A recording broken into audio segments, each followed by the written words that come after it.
Good evening ma'am and sir.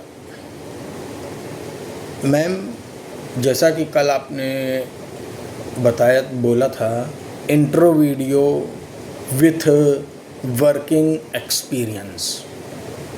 तो उसी subject में मैं आपको इंट्रो वीडियो तो मैं दे ही चुका हूँ। वर्किंग एक्सपीरियंस मैंने कल दी थी, आज भी दे रहा हूँ। मैं यूँ तो छोटे स्क्रिप्ट्स वगैरह नहीं लिख पा रहा हूँ, जो जैसा मैंने बोला है आपको, पर आप लोगों के साथ रह करके, आप लोगों के सानिध्य में, आप लोगों के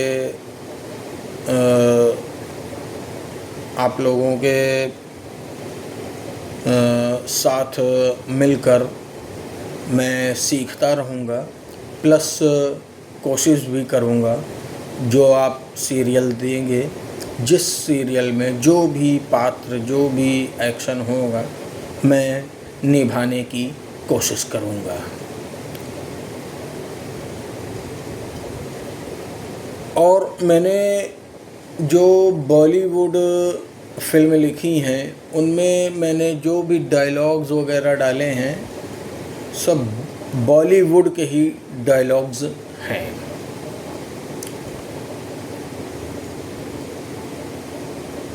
एक हमारे यहाँ प्रयागराज में हमारे जो परिचय के लोग हैं, आसपास के लोग हैं,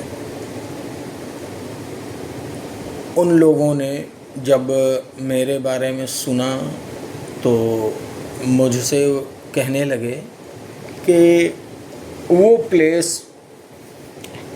हम आम जनता के लिए, आम नागरिक के लिए नहीं है। हम आम जनता के बीच में आम जनता ही, आम नागरिक ही, आम आदमी ही कहलाओगे। तुमको वहाँ घुसने की कोई एंट्री नहीं है। मैंने कही ठीक है, घुसने की एंट्री नहीं है, नहीं घुसूंगा, पर ट्राई करना अपना काम है। तो बोले कि कैसे ट्राई करोगे? तो हमने कहा कि मानता हूँ मैं, बिल्कुल, मैं पक्की बात है, मैं मानता हूँ कि मैं आम नागरिक, आम जनता, आम आदमियों के बीच में आम नागरिक ही कहलाऊँगा, आम पर्सन से ही कहलाऊँगा, आम आदमी ही कहलाऊँगा। मैं मानता हूँ,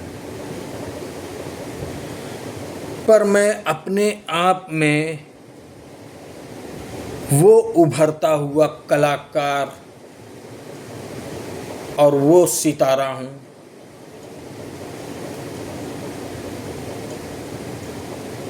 मैं अपने आप में अपने को सितारा समझता हूँ। मैं उभरता हुआ सितारा हूँ।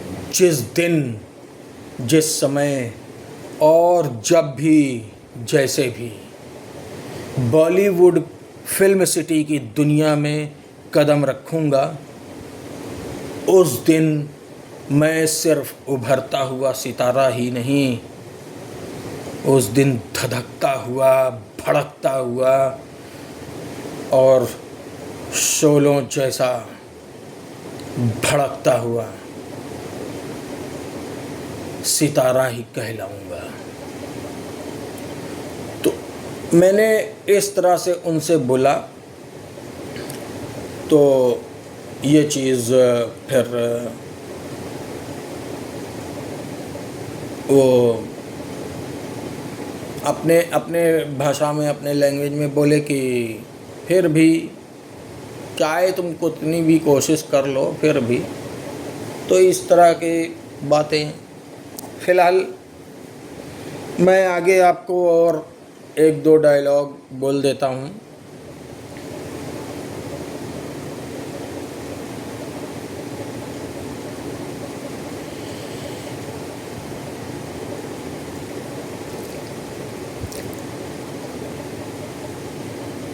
त्रिशक्ति फिल्म में मैंने त्रिशक्तियों के लिए ही लास्ट डायलॉग लिखे हैं। यूँ तो पूरी फिल्म में डायलॉग ही डायलॉग है। लास्ट वाला डायलॉग ये है कि ये तीनों लड़कियां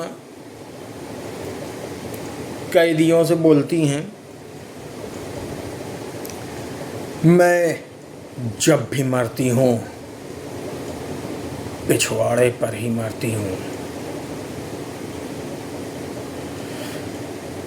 मैं जब भी मरती हूँ पिछवाड़े पर ही मरती हूँ, और उस पिछवाड़े पे इतना मारती हूँ, इतना मारती हूँ, इतना मारती हूँ, इतना मारती हूँ, मार मार कर मार मार कर मार मार कर मार मार कर मार मार कर मार मार कर पिछवाड़ा कलर्ड फुल कर डालती हूँ। उस पिछवाड़े में इतना कलर्ड फुल हो जाता है कि जब जब भी तू अंदरूनी मटेरियल चड्डियाँ चेंज करता है तो उन चड्डियों में कलर्ड फुल ही नज़र आने लगते हैं।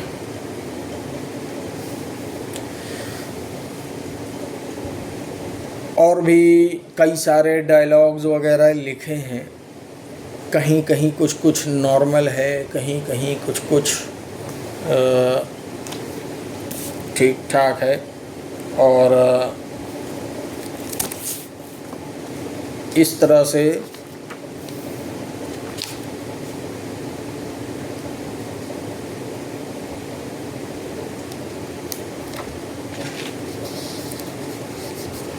अब ये कल मैंने बताया था ना, ये 200 पन्ने की आ रही है। हाँ, ये अब आप बड़े भाई का डायलॉग सुनिए। बड़े भाई का नाम है सच्चिदानंद सिंह कुलश्रेष्ठ। ये सच्चिदानंद सिंह कुलश्रेष्ठ जी अपना डायलॉग बोलते हैं छोटे भाई से, अरे छोटे, मेरे भाई, मेरे यार, मेरे हमसफ़र, अरे तू क्यों माफ़ी मांगता है? तुझे थोड़े ही माफ़ी मांगने की चाहिए। जिन लोगों ने ये हथियार बनाए हैं और जो इनलीगल तरीके से बेचे हैं, जब उन्हें सज़ा होगी या पीटा जाएगा तो वो लोग माफ़ी मांगेंगे। तो क्यों माफ़ी मांगता है? तेरी इसमें क्या गलती है? मेरी गलती है भैया, मेरी गलती है। आप पकड़े गए तो आपको छुड़ाने के लिए मुझे कुछ छानबीन करनी चाहिए थी, मुझे कुछ आपसे पूछताछ करनी चाहिए थी। यूँ मुझे कमज़ोर नहीं होना चाहिए था, पर मैं कमज़ोर भी हो गया और दिमाग में आपके लिए सोचकर दिल का आपके लिए सोचकर और दिल तक आ गया और दिल का दौरा पड़ गया। कोई बात नहीं मेरे भाई, मेरे भाई ने छानबीन नहीं की तो क्या हुआ, पर हमारी बेटी भैरवी तो यह काम कर रही है।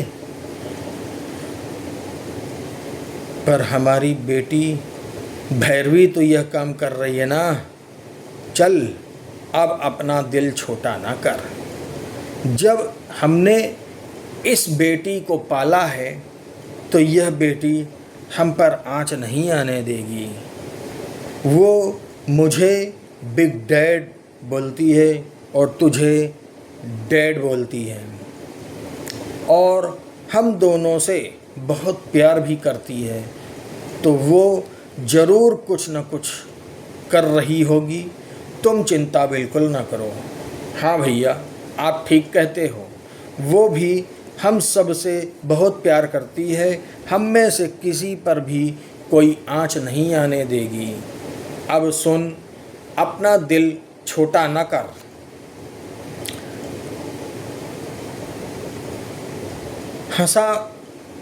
अपना दिल छोटा न कर, हंस दे, मुस्कुरा दे और हंसा मुस्कुराया कर।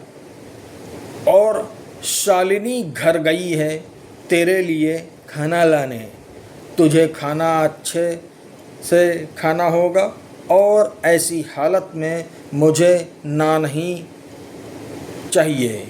मैं ये नहीं खाऊंगा, वो नहीं पीऊंगा, इस तरह के कोई भी शब्द मेरे कानों में ना आना चाहिए। समझ गया तू? हाँ भैया, हाँ मैं समझ गया। ऐसे कोई भी शब्द आपको नहीं सुनाई देंगे। छोटी बहन शालिनी सिंह आ जाती है। छोटी बहन शालिनी सिंह कुलश्रेष्ठ पूरे परिवार सदस्यों से बहुत प्यार करती है, पर अपने सुदर्शन भैया से बहुत चाहत रखती है और यही कारण है कि अपने भैया के लिए कुछ भी करने को तैयार होती है।